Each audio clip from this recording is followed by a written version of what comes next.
Channel में।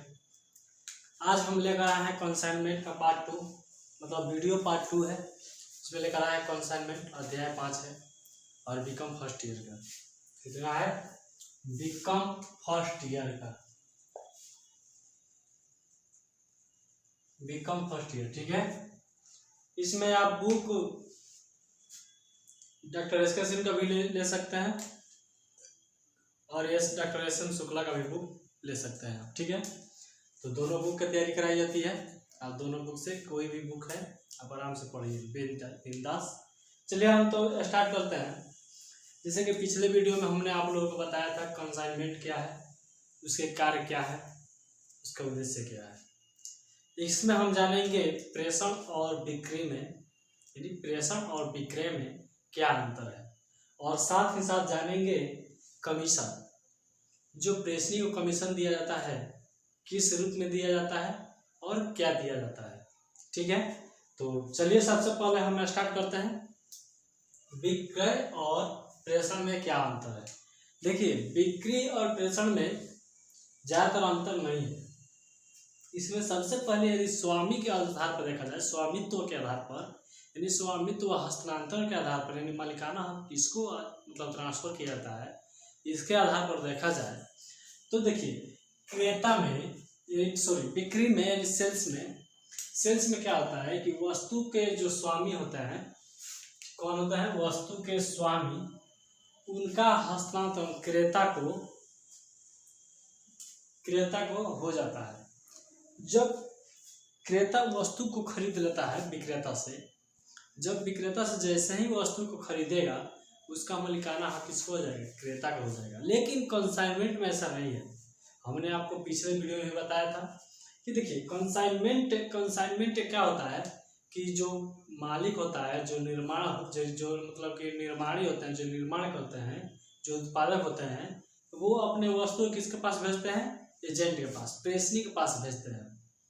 तो वो प्रेषणी क्या होता है कि प्रेषणी माल तो बेचता है लेकिन वह अपने पे रिस्क नहीं लेता है।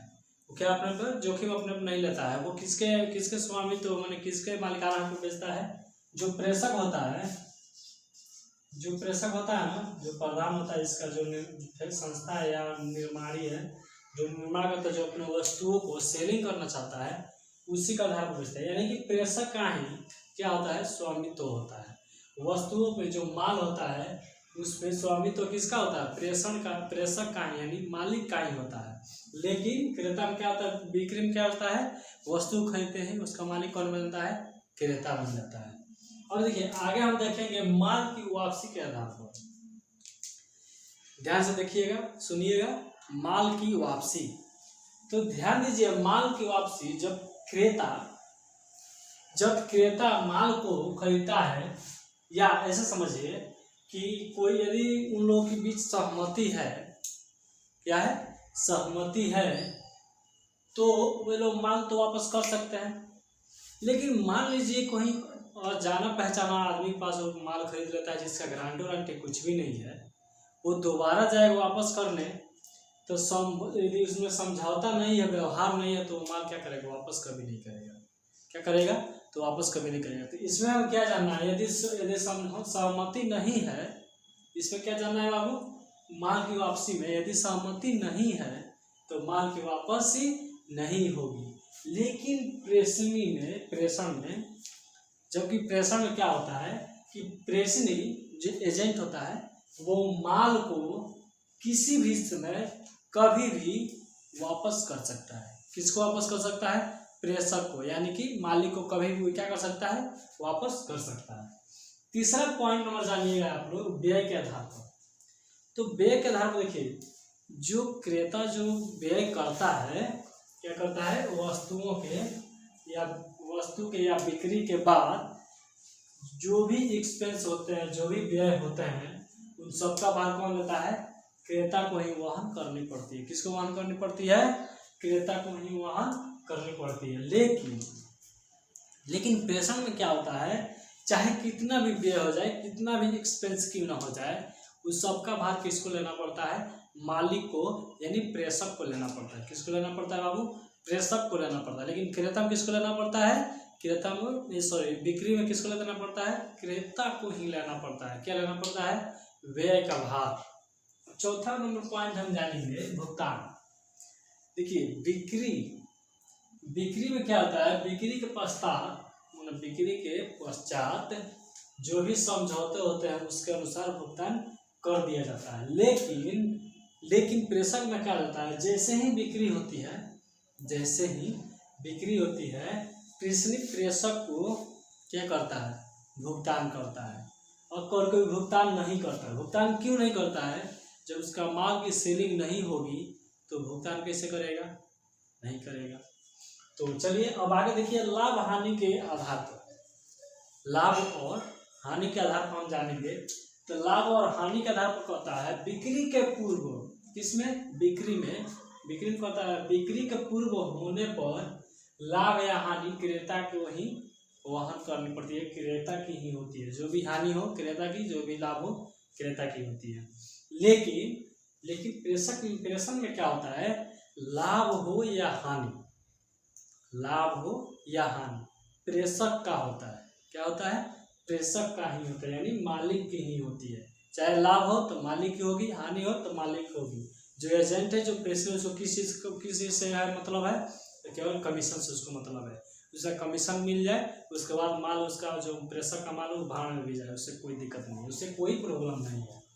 अब देखिए विक्रय का लेखा, जो विक्रय होती है उसका हम लोग लेखा भी करते हैं।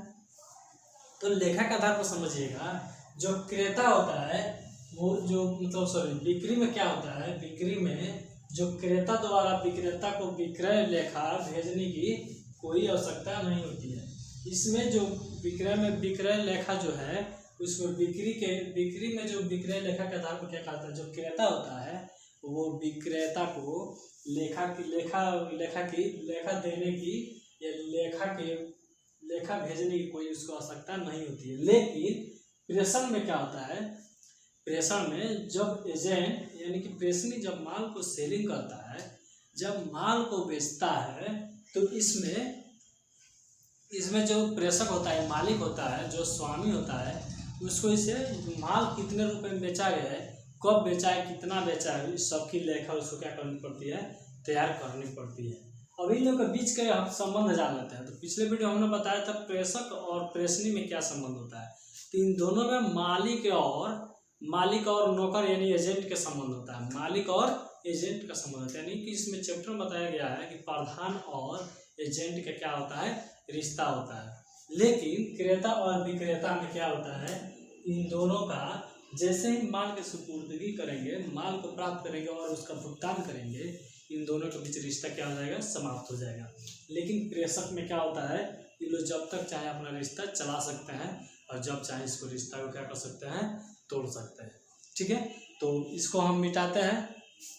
अब चलिए हम जानेंगे अगला। अब देखिए अब हम जानेंगे किसके बारे में? कमीशन। हमने पिछले वीडियो से ही कमीशन बोल रहा था। आप लोग सोच रहे हैं कमीशन क्या है, उसको जो कमीशन देना है, क्या देना है, कमीशन किस रूप में देना है। सबसे पहले हम यहाँ पे जानेंगे कमीशन। क्या जानेंगे बाबू? कमीशन। अब देखिए यहाँ पे कमीशन को 2 भागों में बांट दिया है। कितने भागों में बांट दिया है? 2 भागों में। पहला है एक में सामान्य कमीशन। क्या है बाबू? सामान्य कमीशन, यानी कि जनरल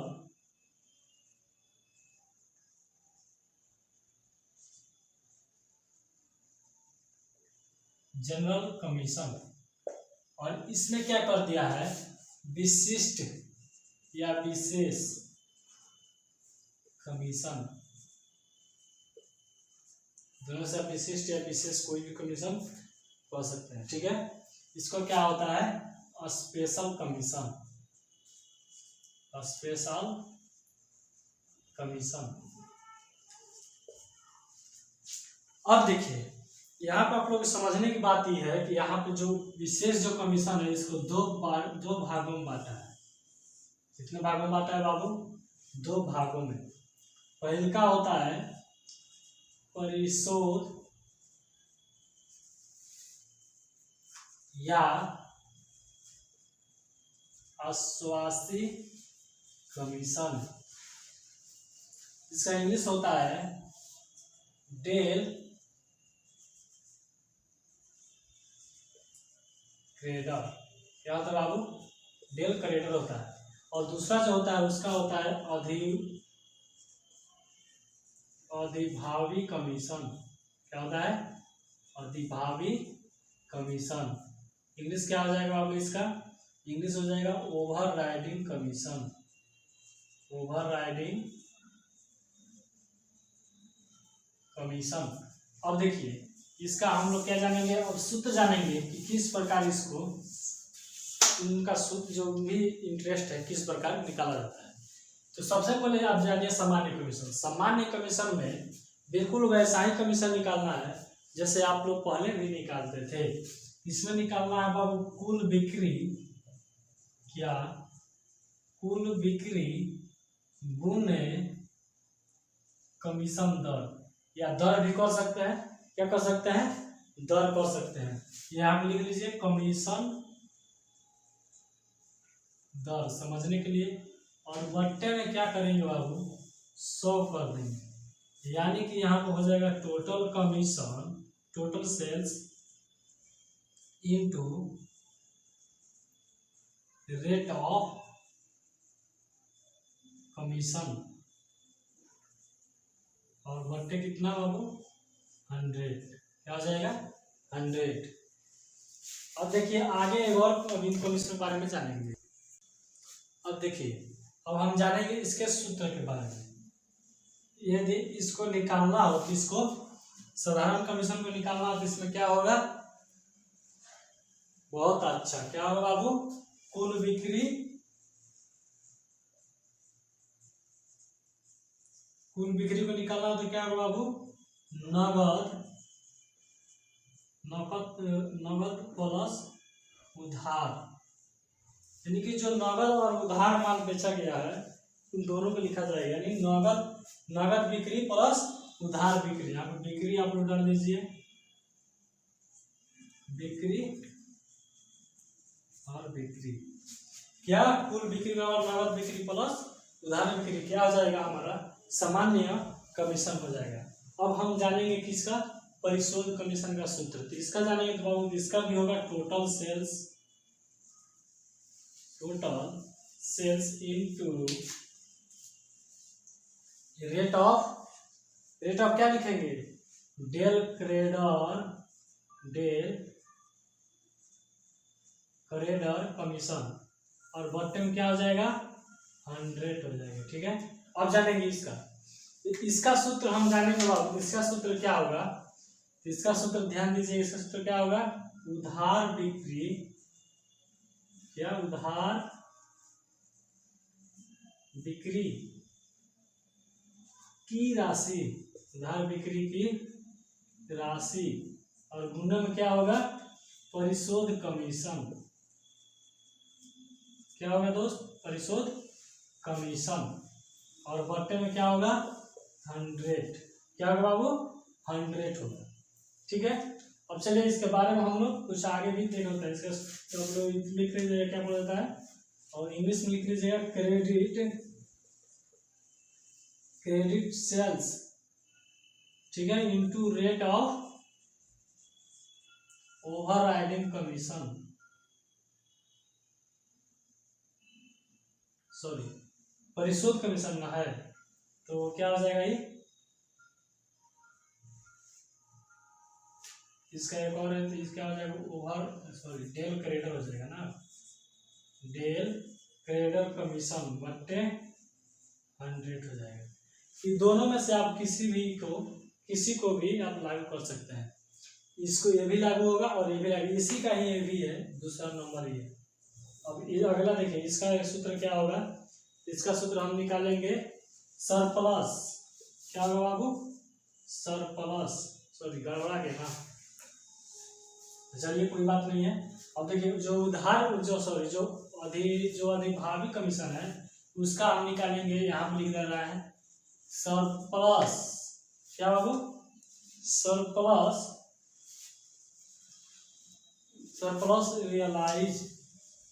सरप्लस रियलाइज्ड गुणे इनटू क्या हो जाएगा? रेट ऑफ ओवरराइडिंग,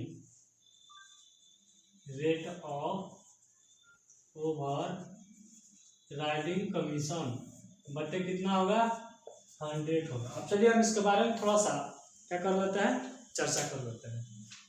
तो ये जो आप देख रहे हैं कि सामान्य कमीशन, ये सामान्य कमीशन एजेंट को माल भेजते ही समझौता कर लिया जाता है कि आप हमारे माल को अगर बेचते हैं तो हम आपको 10%, 20% या 5% क्या करेंगे, आपको कमीशन देंगे। ये क्या है, साधारण कमीशन है। ये कभी भी कमीशन को दे सकता है या ले सकता है। ठीक है, क्या समझे कि कमीशन पे ये कभी भी दे ले सकते हैं, यानी कि ये वस्तु अपना भेजते ही फिक्स है, फिक्स कमीशन है जो इसको हर हाल में देना है, देना पड़ेगा। अब चलिए परिशोध ये कमीशन हम समझते हैं। तो परिशोध कमीशन क्या होता है कि जब प्रेषक अपने माल को अधिक ज़्यादा बेचने के लिए या उधार बेचने के लिए स्वयं रिस्क लेता है और कहता है कि आप इसको सेलिंग कीजिए, आप इसको यदि सेलिंग करते हैं तो हम आपको 5% और आपको कमीशन देंगे। क्या करेंगे बाबू, कमीशन देंगे। तो उसके लिए परिशोध कमीशन। और अधिभावी कमीशन क्या होता है कि जब उधार माल बेच देता है, यहाँ पे उधार माल के रेट बता दिया है, यदि उधार बेचता है तो उसका वो कमीशन कैसे निकालेगा। तो उधार बेचेगा तो इसको और ज़्यादा बेचेगा, थोड़ा सा बढ़ा कर रेट। देखिए डेल क्रेडर नहीं आता है, उधार बेचता है तो उसको कमीशन मिलता ही है। और कहता है कि यदि मेरे 25 रुपये का मार्कर है, यदि तुम 30 रुपये में बेचते हो तो हम तुमको 2% और कमीशन बढ़ा के देंगे। क्या करेंगे, 2% और कमीशन बढ़ा के देंगे। तो किस में जाएगा, परिशोध कमीशन। और अधिभावी कमीशन को जान लेते हैं। तो दोस्तों अधिभावी कमीशन वे कमीशन होता है जो उधार बेचे गए माल की वसूली की जाती है, यानी कि जो प्रेषणी होता है वो प्रेषक के क्या करता है, प्रेषक के मतलब कि प्रेषक के रिस्क पे, जोखिम पे जो माल को सेलिंग किया रहता है उसको रिकवरी नहीं कर पाता है। देखिए बहुत से लोग ऐसा उधार माल ले लेते हैं लेकिन पैसा नहीं दे पाते हैं। तो क्या करता है कि जो प्रेषक होता है वो कहता है जो माल उधार बेचा गया है उसको मतलब प्रेषक तो नहीं जा सकता है वसूली करने के लिए, तो कौन जाएगा, जो बेचा है वो जाएगा। तो कौन बेचा है, प्रेषणी बेचा है। तो प्रेषणी को भेजेगा कि आप जाइए और उन लोगों के पास माल को वसूली करके लाइए। तो प्रेषणी कहेगा हम काहे ले जाए भाई, आपने अपने रिस्क पे बेचवाया है, आपने माल दिलवाया है, तो उसमें हमारा क्या बनता है कि हम जाएं। तो कहेगा अच्छा ठीक है आप जाइए, आप जितना वसूली करेंगे उसका मैं आपको 5% या 10% कमीशन के रूप में दूंगा। तो उस कमीशन के लिए जो जाता है, रिकवरी जो करता है, जो मतलब रियलाइज वसूली करता है, उसके लिए क्या होता है, अधिभावी कमीशन होता है।